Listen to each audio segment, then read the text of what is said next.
Welcome to Current Affairs. My name is Nathan Robinson. I am joined today by Tommy Marcus. You may know him as Quentin Quarantino on Instagram. He joins us from, as I understand it, the middle of the Mediterranean Sea, where he's on the Sumud Flotilla, headed currently for Gaza. Tommy, I hoped you could start by telling us a little bit more about what the flotilla is. What does it consist of? What are you bringing? Where are you? Where are you going? Absolutely. So the Global Sumud Flotilla has a very simple mission. We are over 40 boats of people from over 44 countries around the world, activists, actors, politicians, everyday humanitarians who are fed up watching worldwide inaction at the genocide in Gaza and have realized that if we don't put it into our hands, nobody will. So our overall mission here is to deliver aid to Gaza. Every one of these boats is carrying aid from food to baby formula to medicine. And it's a completely peaceful mission. We have no weapons. We are completely defenseless. And currently, location-wise, we are in the Mediterranean Sea, somewhere below Greece, over halfway from Barcelona to Gaza. We've been at sea for close to 3 weeks, and we're expecting to reach Gaza sometime in the next 5 to 7 days. Now, let's just go into a little more detail about why your mission is so critically important. At the moment, parts of Gaza are still in a famine. There are severe restrictions on what can enter. It's a terribly desperate situation. You are basically trying to fulfill the obligation that Israel, as the occupying and besieging power, and that the international community writ large have failed to do, that have resulted in a terrible humanitarian crisis. So tell us a little bit more about the urgency of getting to Gaza and bringing this aid. First of all, I think as most viewing would know, people in Gaza are starving. Israel is forcing starvation on the entire population of Gaza. And the truth here, Nathan, as you know, we're carrying a lot of aid. We're carrying as much food, baby formula as humanly possible on these vessels that we have put together as civilians. And, this aid it's not going to feed all of Gaza. That's the harsh reality. But the goal here is to set a precedent to allow for large cargo ships to go through this humanitarian corridor that we are hopefully opening, and to create this corridor where people can continuously be bringing aid through to the people of Gaza as Israel is doing everything they can to starve everyone to death. And what is extraordinary here is that the government of Israel officially denies that it is trying to inflict starvation or perpetrating a genocide calculated to bring about the destruction of Palestine. However, when people have tried, as you are doing, to simply peacefully bring aid, who have sort of called their bluff and said, well, if you're not trying to destroy the people of Gaza, surely there's no reason not to let humanitarians just bring as much aid as they're willing to do. The response to that from the Israeli government has not, in fact, been, sure, you're welcome to bring whatever you'd like to bring to feed the people of Gaza. It has been quite the opposite. Yeah, for the first time in my life, I'm being referred to as a terrorist. And at the beginning, it was, Itamar Ben-Gvir, who, even by Israel's extremist standards, is an extremist in that society, which says a lot. But, recently we've seen the rhetoric really amp up to the point where the Israeli government is publishing official documents calling our entire flotilla a Hamas-led jihadist propaganda terror boat, ironically with photos of Greta Thunberg. They're doing everything they can to convince the world that we are terrorists, which is fascinating, as we're not carrying weapons. We're not carrying anything but ourselves and food and medicine. But, I think that it goes to show that they do feel threatened by our mission, not because we actually are a threat, but because the mere thought of this humanitarian corridor opening and the world being able to feed Gaza disrupts what they're trying to do. They're very intent on starving children. The photos of skin and bones children are not an accident. The children that are being blown to pieces are not just an accident. This is part of the goal. You and I were talking earlier about how that rhetoric about the flotilla being a terror flotilla, I mean, it may be laughable to us, but it is not a joke. The Israelis have a very long history that's very well established of painting peaceful protesters, in the case of the 2018 March of Return in Gaza, where they painted peaceful protesters as a violent threat, which they then used as justification for getting trained snipers to shoot them, and over 200 people were killed. Also, Israel has used the same tactic of portraying journalists as part of or affiliated with Hamas, which they have then used, or academics in the case of Rafat Alarir.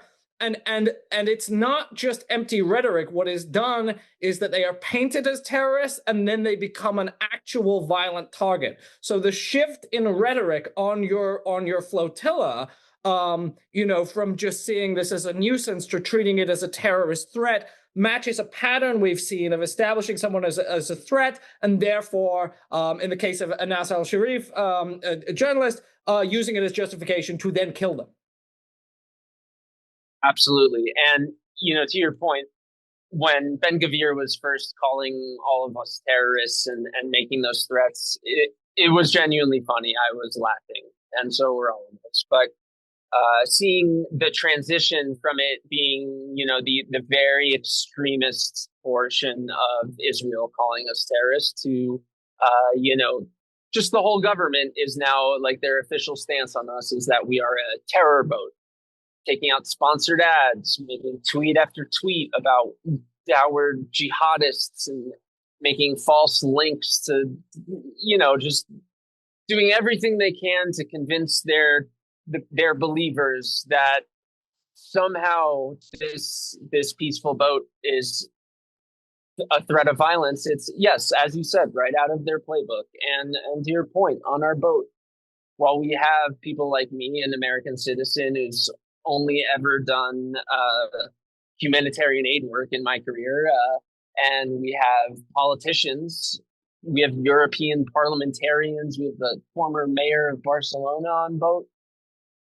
We also have members of the press, which, as we know, are viewed by Israel as threats. We have Al Jazeera journalists on this boat. We have Middle East Eye journalists on this boat. So, yes, to answer your question, it has been a little bit rattling, to say the least, to see this shift, especially we see it happen so quickly. Yeah. It also, I think, reinforces the fact of the importance of what we're doing. Yeah. Because, at first they were laughing at us. It was the selfie boat. They were, even, as you know, most of my background, my social background in my life are Zionists. And for the first couple of weeks, I was getting lots of texts of, I hope you're enjoying your cruise with Greta on the selfie boat. And, those texts have died down recently, because I think they see that the Hasbro has changed. Now it's now we're the terror boat, and they're not sure what to say to me anymore because they know I'm not a terrorist. But right, they're the leaders of their thought, the ones who heard them. They're telling them now that Tommy Marcus is a terrorist. So it's, I think, for Zionists who know me or even just know me from my Instagram, where all I've ever done is help people, I think there's a bit of confusion. Like, how exactly am I this person? How am I associated with Hamas? How are any of these people terrorists? It doesn't make any sense, but unfortunately, as we know, sense isn't really something that is necessary for Israel to have a successful PR campaign. Well, I think one of the things that people might not understand is just the level of risk that you are now facing and that is escalating. We saw recently the Trump administration attack and blow up and kill a boat coming from Venezuela that was carrying 11 people. They said it was a drug boat. They provided no evidence. The U.S. has been getting more and more brazen in just killing whoever it wants around the world. And Israel certainly has a history of killing humanitarian aid workers in Gaza. We mentioned they have a history of killing journalists. And in fact, this flotilla already has been attacked, has been violently attacked. We're not, in fact, talking about a hypothetical future threat. You were already hit twice by drone strikes, as I understand. That is correct. There have been, when we were docked in Tunisia and sovereign Tunisian waters, there were two separate drone attacks. And, Bellingcat, one of the foremost, most respected, how would I describe? Bellingcat, right? Yeah, they're an independent research firm. Yeah. Yeah, Bellingcat is a source that I've used in war for many years because they're so trustworthy. And a few days after the Israeli government and Zionist media ran with these lies that first it was started by a cigarette, and then when video came out of a fireball hitting the boat, then it became they actually did this to themselves for attention. And then Bellingcat actually was able to analyze one of the incendiary devices that was dropped on our boat, and actually the boat that I'm sitting on currently, and was able to trace it, or at least identify it as very similar to a type of explosive that the United States and Israel manufactures. Mm. Yeah, it was extraordinary how you posted footage after this attack, and immediately there was a wave of denial saying, this was a fire that broke out on the boat. But you could tell, I mean, you had footage where you can literally see it dropping from the sky onto the boat. But there is really such an effort to say, well, don't believe your lying eyes. But it's remarkable. I mean, you very clearly came under attack, an attack that is totally illegal, and for which there would be no accountability, no responsibility, and that also, seemed to be, I mean, that my interpretation was a kind of dry run or trial run for potential future attacks, right? I mean, they could have attacked you harder, but this was like, felt like a kind of warning, or felt like a kind of effort to see if they could get away with it. If those drones were instructed to cause death, I think they would have been able to. So right. I think the best way to look at them is that it was a sort of psychological intimidation. But of course, look, if you combine all of the explanations, if you go to the Times of Israel and the Jerusalem Post, and you just kind of throw those all into one, it's all I can say is that's one hell of a flying cigarette, Nathan. Yeah. No kidding. I mean, that's clear for the footage. Tommy, I wanted to ask you, you mentioned that, your background is among people who are, have been very pro-Israel. And, growing up, you were certainly not as critical of the Israeli state as you currently are. You went through an evolution. We've talked about how, when you used to read current affairs, you're like, oh, this is very good, except for the crazy anti-Israel stuff. But you've undergone an evolution in yourself. And I wondered if, to help open other people's eyes, you could tell us a little bit more. I mean, to the point where now you are putting your life on the line, I think it's fair to say, in order to deliver aid to Gaza. You're going beyond running fundraisers on social media, certainly. So what is it could you explain a little bit more about that personal transformation in yourself that has brought you to this point? Yeah, I mean, there's a lot of things that I can point to. The whole world is seeing the videos of dead children, and quite frankly, I've covered war for so long and been involved in so many different conflicts that involve lots of people dying that I can't say just like seeing some videos of people dying is what changed. I would say scale is a big thing. For a while, embarrassingly, I was able, with the help of educated Zionist friends who were contributing to my brainwashing, some of whom we both know, I was able to be like, okay, this is horrible, but October 7th was horrible, and what can you expect? And then I started to learn more about Israel. There was kind of a gap in my historical knowledge of why Israel was created. To me, it was something that I never even had to really Google. I thought it was just, timelines add up with the Holocaust, and, I just thought Israel had to exist and that there were certain necessary evils. That was what I was raised believing. So I would really point to smaller things. I would point to, first of all, Palestinian friends, Palestinian American activists who are my friends, and also a couple friends that I have from before October 7th who just happen to be Palestinians who helped educate me. But mostly I have Israelis to thank and Zionists, because what I considered to be a war started to really get ugly in mid-October 2023, I started to put out some milquetoast statements, just kind of softly mentioning the fact that, hey guys, maybe this is a bit much. Yeah. And every time I would do that, and in a language that I now look at and I'm disgusted by, I would get 100 messages immediately from Zionist and Israeli followers like, hey, Tommy, like, I know you mean well, but you don't understand this post quoting Bernie Sanders saying that too many civilians are being harmed actually puts Jews around the world at risk.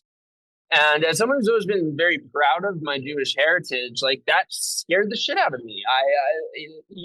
Hearing that language, like, telling me that I'm promoting anti-Semitism and putting Jewish children on the Upper West Side at risk, it really scared me. And I listened to people. And then, I continued watching. And the reason I say I have Israel to thank is that rather than scale down, it just continued to scale up. They started killing more children. They started starving people more transparently. They started being much more opaque in their language on what they intend to do.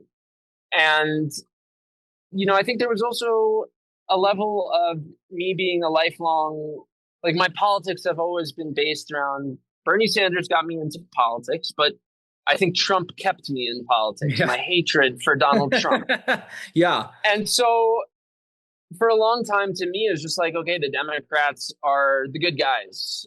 So if Joe Biden is saying that it's imperative that we defend Israel, there must be, I don't really understand, but there must be some sort of reason. Yeah. And if all of the Zionist friends I've ever had are very deeply passionate about the fact that we need to support Israel, to the fact that some of my friends changed their vote from a 2020 Biden vote to a 2024 Trump vote in the name of protecting Israel, I embarrassingly listened to them.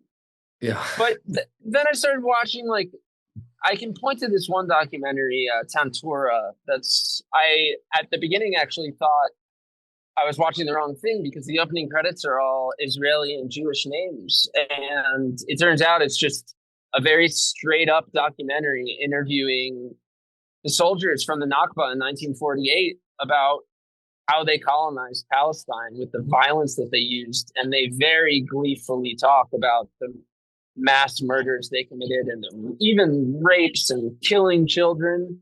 And, I started to realize that that was a pattern that wasn't established as a result of October 7th. It's something that's always been happening. And then I started to look more deeply, and I started to talked to my two closest Palestinian American activist friends who kind of turned into my educators, Alana Hadid and Janan Matari, like really kind of educated me on the history. And I started to realize that October 7th is just another date in a long history of violence that is mostly propagated by Israel and the Zionist regime.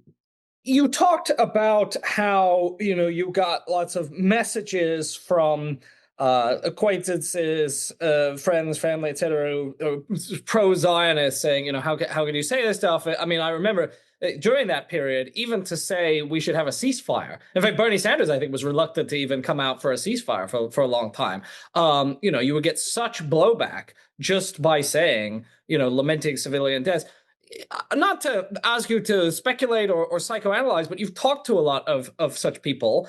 Obviously, what is it that you think gets people continually stuck in this propaganda and unable to see the reality of the situation that seems now so obvious to you? I mean, how can we break people out of this prison of propaganda? When I made this transition and very transparently told my audience, like, look, guys, I handled this wrong and I need you to understand, like, why, I changed a lot of people's minds for a long time. But the reality is, in these past few months, the devastation has gotten so much more transparent. I recently, earlier today in a post, I called it the most watched genocide in the history of humanity, and I think that's very true. I'm getting a bit pessimistic about if we can open any more people's eyes. I feel like it's hit a limit where you're either going to see a dead child with her intestines spilling out, gasping for her last breaths, and think something bad, or if you're going to see that and think, wow, Hamas is so bad, even though Israel is the one that dropped a bomb from a quadcopter above this little child's tent, killing her infant brother and her parents and making her grandfather lose all 5 of his children. There's too many people, Zionists, who see that and only think about excuses. And to that, I don't know how you can change that mind. I don't know how you can change when there's internal Israeli conducted polls saying 79% of Jewish Israelis are unbothered by starving children. I don't know how you fix that. And that's, I think, the saddest thing that I've had to come to terms with. And, there was a video that I posted about 2 months ago that when I watched it, like, it scared me and it made me cry. And it took me like almost the whole day to post it on my page because of how sharp it was. And it was Miriam Margolyes, a 90-year-old actress who was in Harry Potter and was born in Poland during the Holocaust, very sadly saying that Hitler turned us into them. To me, it seems as if Hitler has won. He's changed us, Jews, from being compassionate and caring and do unto others as you would have them do unto you, into this vicious, genocidal, nationalist nation, pursuing and killing women and children. Of course I condemn the Hamas action. Of course I do. But what we are doing, Jewish people, over in Israel, is shocking, embarrassing, and wicked. And I cannot understand why all Jewish people, particularly members of synagogues, do not want immediately to stop what is going on. I think the sad reality when you look at the way that not just the Israeli government, not just Netanyahu, but Israeli society as a whole talks about Palestinians and views Palestinians, and I'm including the ones who protest the war, calling for the hostages to be released while waving Israeli flags. I don't know how you fix that.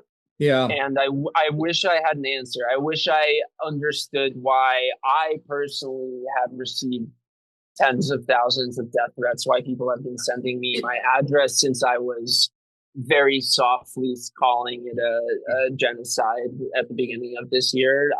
It's unthinkable to me, but I think that's kind of the whole point, that this whole thing it is devoid of any sort of rationality. It is it's a sensitive thing to talk about, because under some definitions of anti-Semitism, just comparing Israel to Nazi Germany is considered anti-Semitic. But I do think that, I mean, there is the phrase, those to whom evil is done do evil in return. We know that abused children grow up to be abusers. I mean, I do think a lot of what Israel does occurs in the long shadow of the Holocaust, which creates that kind of a sense that anything you do to protect yourself after the immensity of that horror must be justified, right? I mean, all of the certainly October 7th certainly awakened a lot of fears, a lot of Holocaust rhetoric. The idea, if we don't take very, very extreme measures, which can be up to and including, the extermination of the people of Palestine, which is, I mean, you see it openly justified on Israeli television. But the suggestion is, the Palestinians are Nazis, and if we don't destroy them, they will destroy us. And once you're in that mindset, I mean, when you see Israelis interviewed and basically saying, like, I don't care if the whole place burns, the children are going to grow up to be terrorists and killers. I mean, that's so normalized in Israel that it feels like a sickness or a cancer in the culture that I don't know how you can get out. Yep. And you made me think of something, a conversation that I had around December, January of this year, when I was really starting to feel my opinions change. And it was quite honestly a bit scary to me, because the thoughts that I was starting to have were thoughts that I was told are dangerous. And I reached out to someone who we disagree with on American politics very significantly, always have, but we've always had kind of respectful and kind of funny arguments. And I texted him very seriously. Like, he's a very proud Jewish person and has cousins in the IDF. And I sent him a text like, hey man, I'm starting to feel like I might be a little radical now. And I want to hear your opinion on this war. I was still calling it a war. And he wrote me this very long thing. And for the first few paragraphs, I remember being like, okay, this is a bit much, but I get where you're coming from. And then there was this big paragraph about what happened, what needed to happen to Gaza after. And he used the word denazification and sent me a Wikipedia link to how Germany was denazified following World War II. And I realized then that his view of what needed to happen in Palestine, in Gaza, and quite frankly, the West Bank, was killing all Palestinians, or at best, killing a lot of them and throwing the rest on some sort of train, if that reminds you of anything, and getting rid of them that way.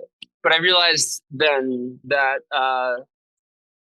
I think the official Zionist belief is that we need to get rid of Palestinians, and that is what woke me up.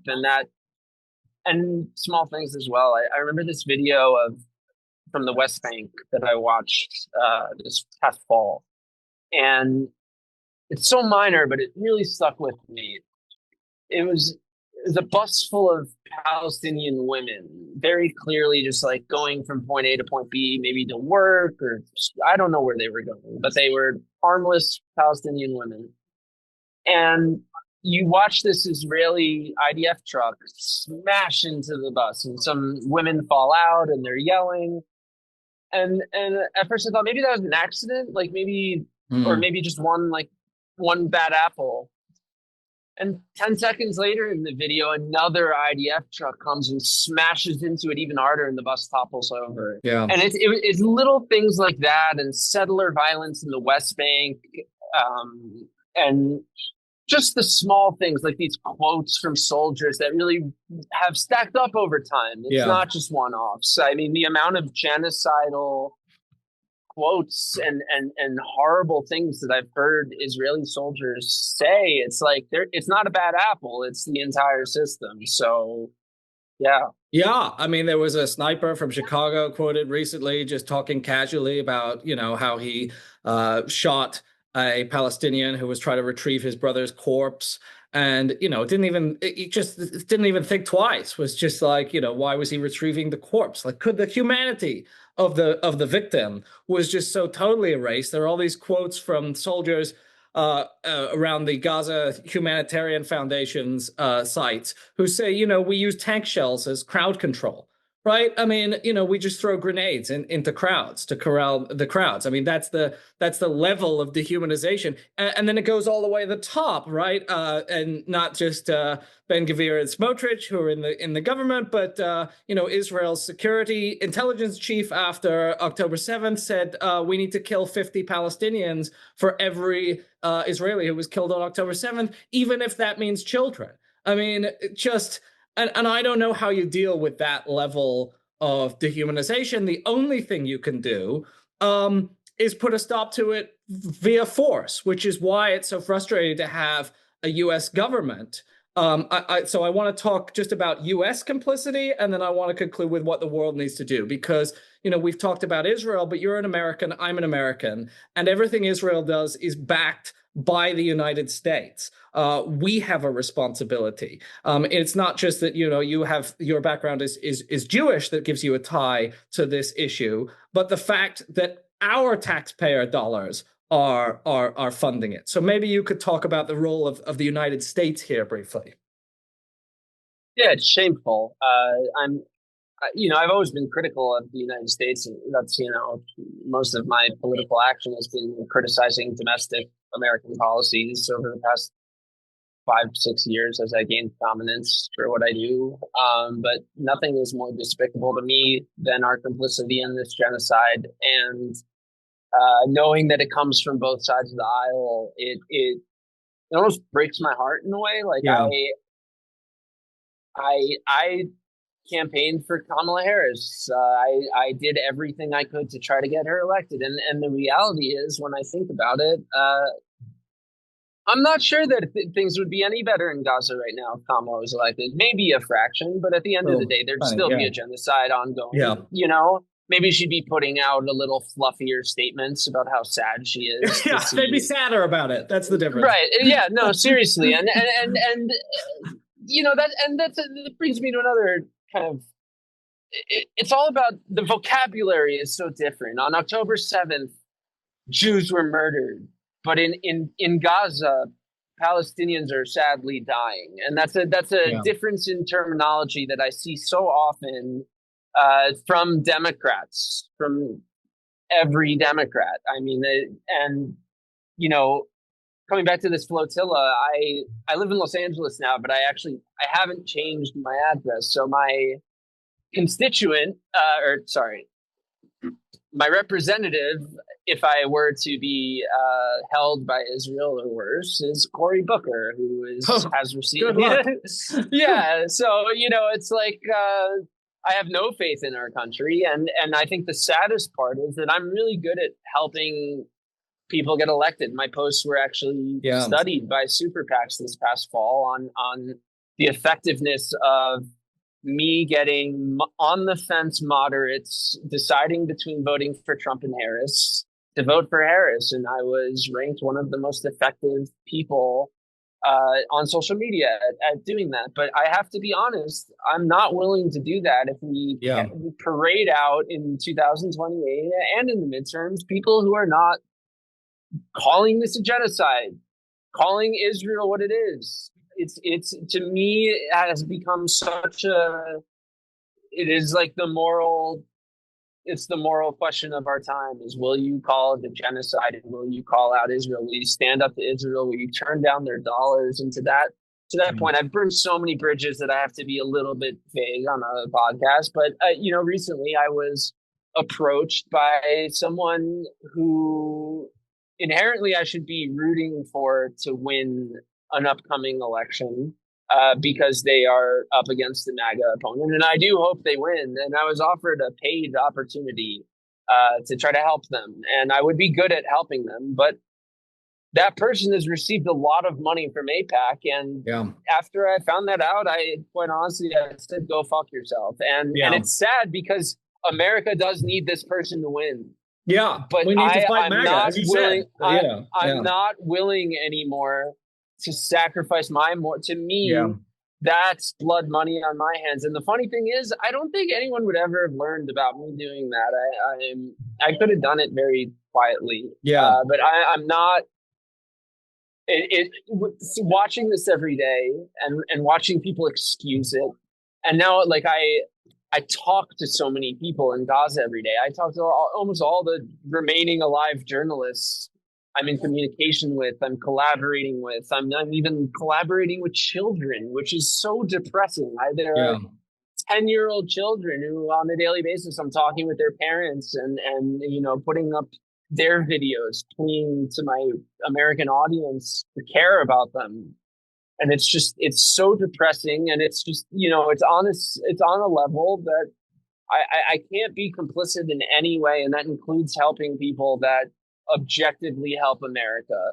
So in that sense, I think the ball's in the Democrats' court. I think it's time for them to listen to the people, because I think we have seen a major shift. You probably have the statistics more on offhand on your encyclopedic brain than I do, but there's been a massive shift this year in 2025 of people realizing what is going on and not being okay with it anymore. An important point is that when Democrats continue to support Israel, continue to not speaking out against the genocide, they are in fact defying the opinion of their own constituents, who now overwhelmingly are more sympathetic to Palestinians than to Israel in the conflict. And if you can't speak out on the genocide, it means that you're rejecting the conclusions of Amnesty International, Human Rights Watch, B'Tselem, Doctors Without Borders, Oxfam, and the United Nations Special Independent Inquiry, all of whom have concluded definitively with voluminous evidence that this is a genocide, all of which are pretty moderate organizations. They're not radical, they're not socialist, leftist. And so if you can't even accept the conclusion of the mainstream human rights community, you're failing to clear what I consider a pretty easy, low moral bar. And we saw Bernie Sanders, who I truly love and adore. Now, I probably wouldn't be talking to you right now if it wasn't for his existence, but we saw him finally say the word genocide. But even then, his statement went right into Hamas, right into using the word war in the first sentence of his statement. And it was like he was angry that he had to finally write it. And I'm still processing that. But, I think in November, I was very angry with people who were abstaining from voting. Truly, a lot of the people that even I'm collaborating with now and listening to are people who in October and November were like, listen, I can't morally go to the voting booth and vote for Kamala Harris. And in that moment, even though I think deep down I decided it was a genocide, I was so focused on Trump that I was so angry at them. And I'm realizing now that my anger was misplaced. My anger should have been at Kamala Harris, shutting down the pro-Palestinian protesters and not listening to her Arab and Muslim constituents. And I think that there really was a window for her to win if she wasn't so staunchly in favor of the war in Gaza, or mentioning that it was sad that people are dying in Gaza, but the murders of October 7th were. The uncommitted movement said, we're trying to help you. We want you to win, actually, but in order to win, what you need to do is you need to let a Palestinian speak. You need to meet with the Gaza families. You need to pledge to break with the administration. And if you do that, we want to be able to support you. But she wouldn't do it. And judging from her new memoir, she still doesn't understand that. Listen, I know it's getting late there, and people don't know that you've been enduring a lot to be here. You are in rough seas, and you have been very, very ill, and you're holding it together really, really well, so that our audience doesn't know. So I don't want to keep honestly, Nathan, this conversation has significantly helped my sea sickness. So I was work, but current affairs. No, I have the scopolamine patch on my neck. Our emergency doctor on board, who's hopefully only going to be needed for stuff like this, has been pumping me full of drugs. But the most helpful thing has been this friendly conversation with you. So if you do want to continue, I'm more than happy to.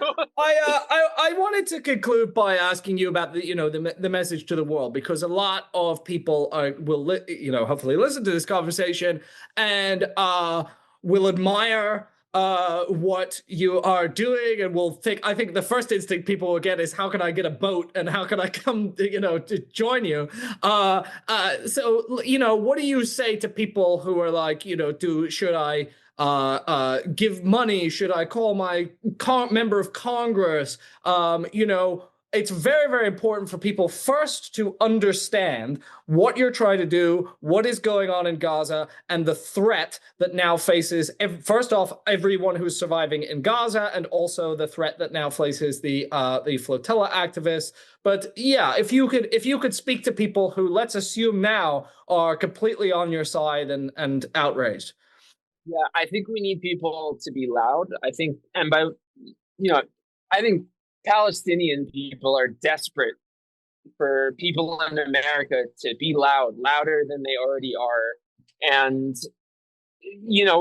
seeing what happened in Italy today, like the Italians have truly shut down Italy in support of Gaza, calling for an end to the support of what they call the terrorist state of Israel. And it's really inspiring. And while, sadly, despite our Constitution and everything, we're not really, as Americans, in the position where doing that is going to be as people will be arrested for that. So I don't want to encourage that. I want to really encourage people to call their representatives, to share as many things online, to talk to their friends who are still somehow Zionists, and honestly beg.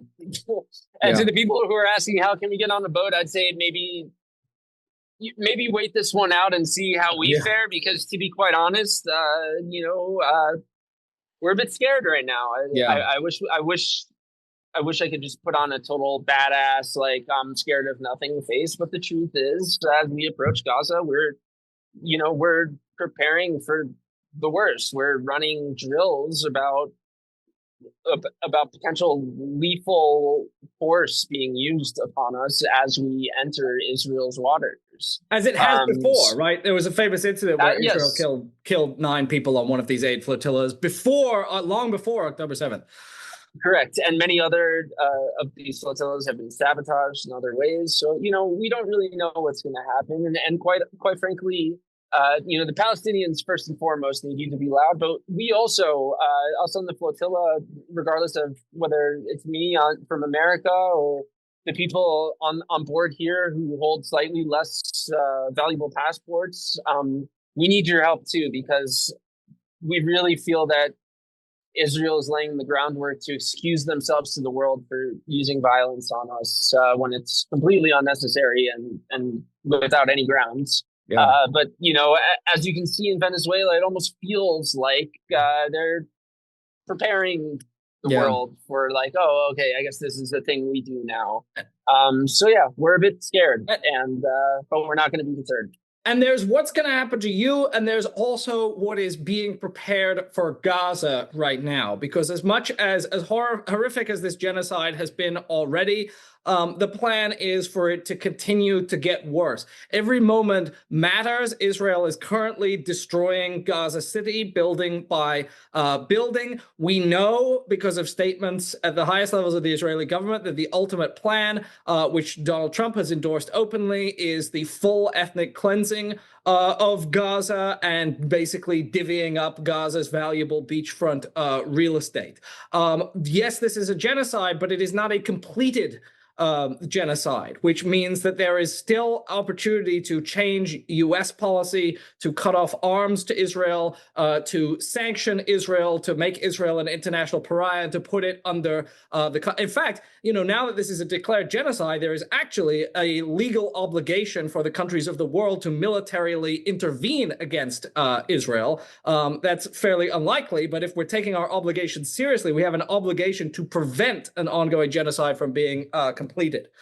Yes, and on the Gaza City front, every day they're leveling it more and more with, they'll drop their little leaflets that they use to convince people that they're doing it morally, but in reality, they're giving families 10 minutes to sprint out with all of their possessions and leaving many behind to die. And they're cutting off internet, which I think is really important to mention.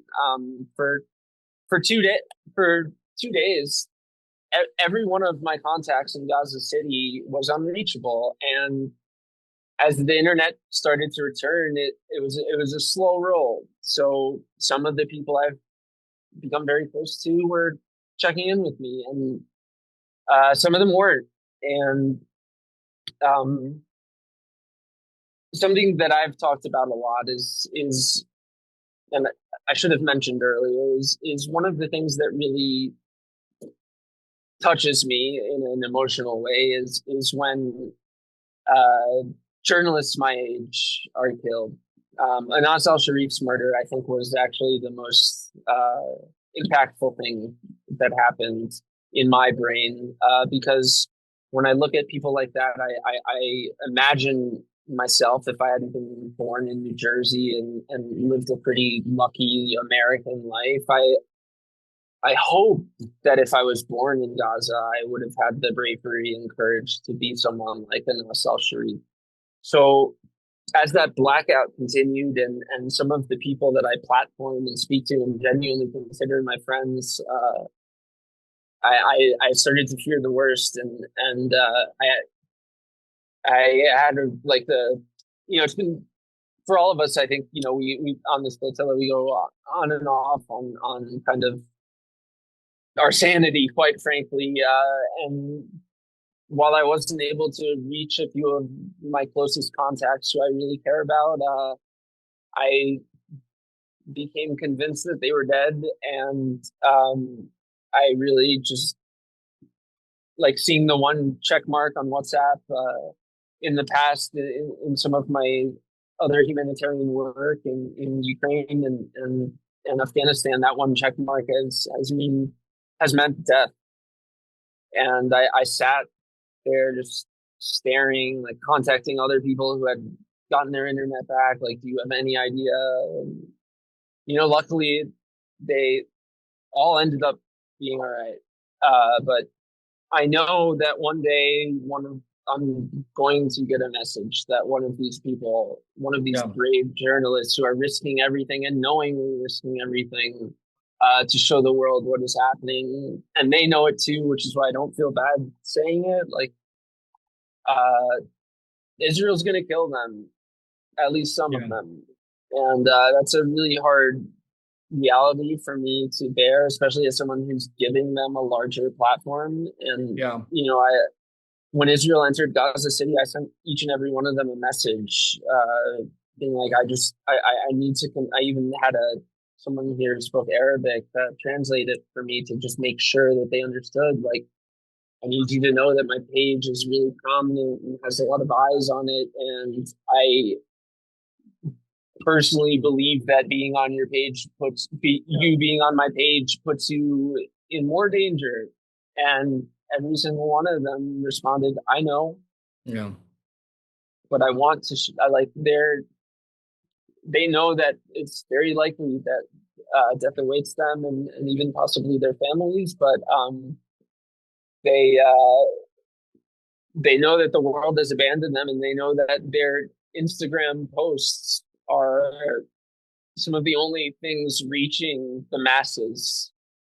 So I hope I hope one day that those people, Well, the ones who have been martyred and the ones who are alive, are recognized on a larger scale for their bravery. Tommy, when I read the words coming out of Gaza, they can't help but remind me of testimonies from, I've read a lot about the Warsaw Ghetto, in 1939-40, and and the way people there, it didn't happen all at once.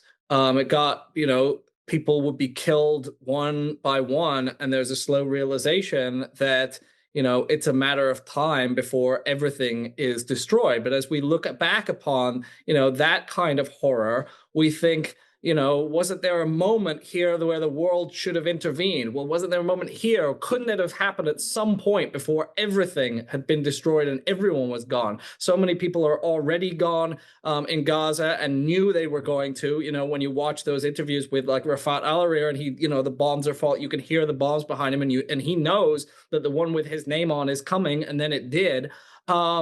But there are still people alive. There is still, they've destroyed so much of Gaza City, but they haven't destroyed. There are still more people who can be saved. And so I think that, it's not a hopeful message. It's a very bleak situation, but people can't resign themselves to despair, because they have to understand that at this moment in history, we have such an obligation to act.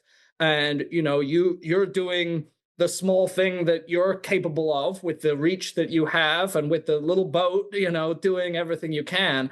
And if everyone took their obligation seriously like that, we would have a chance of saving lives. The people of Palestine are begging the world to do everything that they can to stop this. Like you said, there's a lot of people alive who, God knows what will be the reality in the coming weeks as we watch every single day hundreds of innocent Palestinians be slaughtered for Smotrich to get his nice little patch of real estate, and the Israelis to be rid of the nuisance that are the people that the Palestinians who they consider to be lesser than them. And it is our moral obligation, and possibly the greatest moral obligation of our time, in my opinion, to rise up against the complicit governments like the United States and